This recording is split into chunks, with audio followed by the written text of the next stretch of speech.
ये नहीं भूले। वहीं दूसरी ओर उनके अमूल्य योगदान को याद करते हुए हमारी केंद्र की सरकार ने उन्हें भारत रत्न से अलंकृत करने का निर्णय लिया। प्रदेश में भी SC/ST कल्याण हेतु हमारे द्वारा जिनकी जनसंख्या के अनुपात में क्रमशः 44,230 करोड़ रुपए, 33,983 करोड़ रुपए व्यय किए जा रहे हैं। साथ ही SC/ST फंड के अंतर्गत भी संपूर्ण राशि की स्वीकृतियां जारी कर आगामी वर्ष के लिए फंड में वृद्धि की जाकर 1,750 करोड़ रुपए और 1,750 करोड़ रुपए प्रावधान किए गए हैं।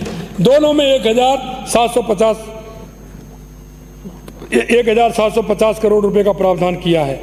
माननीय अध्यक्ष जी, बजट में हमारे द्वारा जहां एक और कोई भी अतिरिक्त कर नहीं लगाया गया, वह आमजन को राहत दी गई, वहीं ईज ऑफ डूइंग बिजनेस के लिए विभिन्न कदम उठाए गए। इस प्रकार जनहित में हमने एक तीर से 2 लक्ष्य साधने का कार्य किया है। मैं सदन के समक्ष वित्त विधेयक के कुछ महत्वपूर्ण बिंदु रखना चाहूँगा। आमजन को स्टाम्प ड्यूटी में राहत दी गई है। उद्यमियों तथा आमजन के लिए विभिन्न अधिनियमों के अंतर्गत MNST योजना लाई गई है। नवीन वैट अधिनियम प्रस्तावित कर उद्यमियों तथा निवेशकों को सहूलियत प्रदान करने के साथ ही टैक्स एफिशिएंसी भी बढ़ाने का कार्य किया है।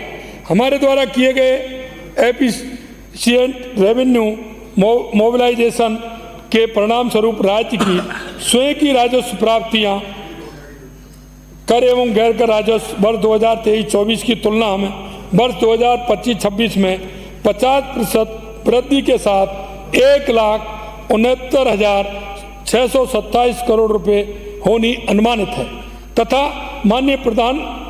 माननीय प्रधानमंत्री जी की प्रेरणा से प्रदेश में भी दंड व्यवस्था के साथ न्याय व्यवस्था की स्थापना हेतु नियमों व कानूनों में क्रिमिनलाइज करने बाबत प्रस्ताव रखे गए हैं। माननीय अध्यक्ष महोदय, प्रतिपक्ष के नेता ने मेरे सरपंचों के सम्मेलन में भाग लेने के संबंध पर टिप्पणी करते हुए कहा था कि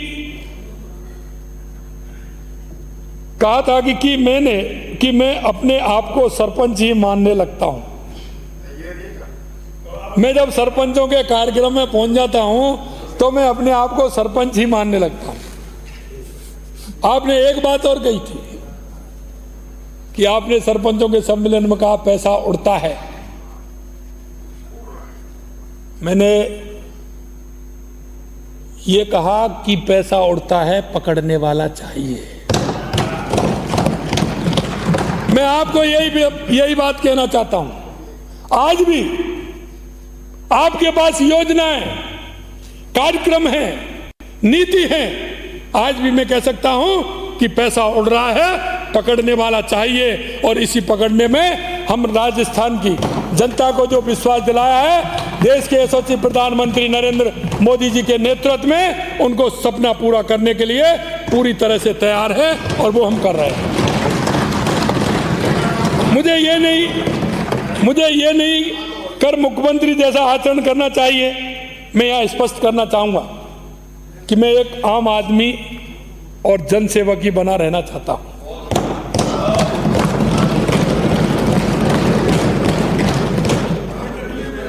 सभी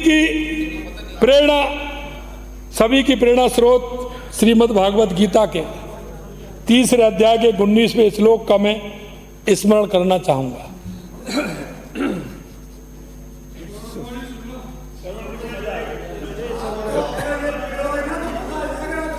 अरे आप भी पढ़ना जाके।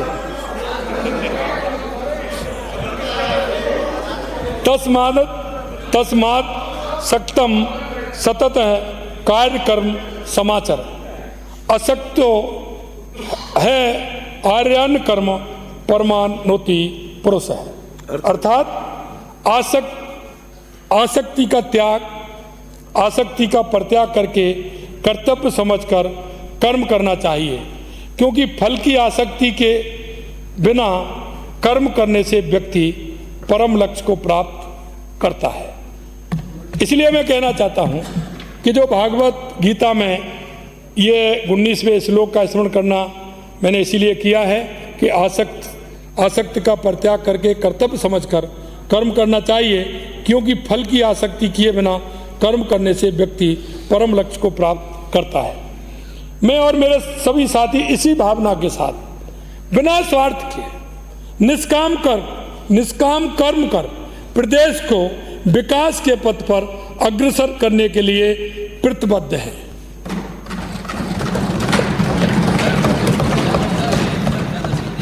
माननीय अध्यक्ष जी, अब मैं कुछ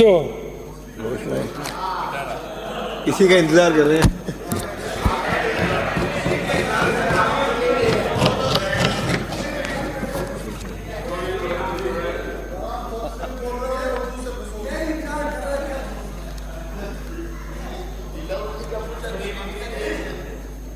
माननीय अध्यक्ष जी,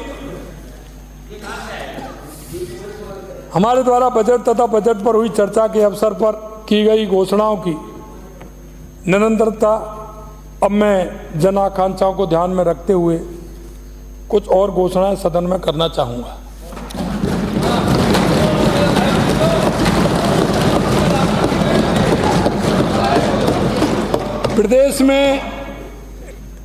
प्रदेश में ग्रीष्म ऋतु में आमजन को आसानी से पेयजल उपलब्ध करवाने के लिए हमारे द्वारा 19 फरवरी 2025 को प्रस्तुत किए गए बजट में हमने 1500 हैंडपंप लगाए जाने की घोषणा की थी। इसी कड़ी में विभिन्न स्थानों की आवश्यकता के आंकलन की दृष्टिगत अब मैं इस संख्या को बढ़ाते हुए आगामी वर्ष 2500 हैंडपंप लगाए जाने की घोषणा करता हूँ। साथ ही पहले 1500 थी, अब 2500 है। साथ ही प्रदेश के किसी भी क्षेत्र में उत्पन्न पेयजल संबंधी समस्या का तत्काल निराकरण हो सके, इस हेतु प्रत्येक जिला कलेक्टर को समर कंटीजेंसी के अंतर्गत 1 करोड़ रुपए का अनटाइड फंड भी उपलब्ध कराए जाने का प्रस्तावित करता है। प्रदेश के विभिन्न क्षेत्रों में पेयजल उपलब्ध करवाए जाने के लिए 70 करोड़ रुपए से अधिक के कार्य करवाए जाने की घोषणा करता हूं। इन कार्यों की सूची मैं सदन के पटल पर प्रस्तुत कर रहा हूं। माननीय अध्यक्ष जी, राज्य में विद्युत प्रसारण के सुदृढ़ीकरण हेतु विभिन्न क्षमताओं के जीएसएस स्थापित किए जाएंगे। इन जीएसएस की सूची भी सदन के पटल पर प्रस्तुत कर रहा हूं।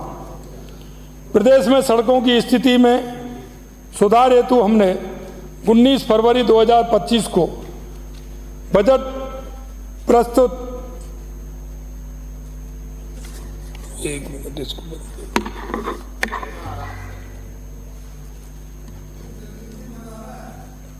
बजट प्रस्तुत करते समय प्रत्येक विधानसभा क्षेत्र में 10-10 करोड़ रुपए की राशि से नॉन पेचेबल सड़कों के कार्य करवाए जाने प्रस्तावित किया था।